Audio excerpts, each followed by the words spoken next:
The federal government has unveiled its roadmap to phase out the sale of gas and diesel passenger vehicles. After 2035, you won't be able to buy new ones anymore. The regulations will require automakers to sell 20% zero-emission cars by 2026, 60% by 2030, and 100% by 2035.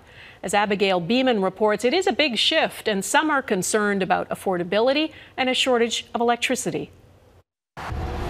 All new cars, no emissions by 2035. To ensure we don't get left behind and that we keep driving towards the opportunities being created. And more people are driving electric. According to Statistics Canada, in the third quarter of this year, the percentage of electric vehicles registered jumped to 12.1.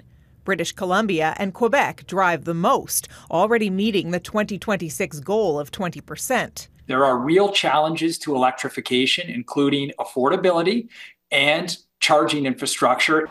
The auto industry questions how realistic the plan is, with so far to go on infrastructure and cost and uncertainty around available and affordable electricity. Charging at home is a challenge for a lot of people that live in multifamily settings. The government suggests it's working on all of it with a ramp up of charging infrastructure and claims EVs will have price parity with traditional cars within a decade. Currently, there's still a large upfront cost difference, and not everyone is ready to plug in. And I don't completely trust them yet. I could be okay with that, if I can afford it. I like my car. I'm good.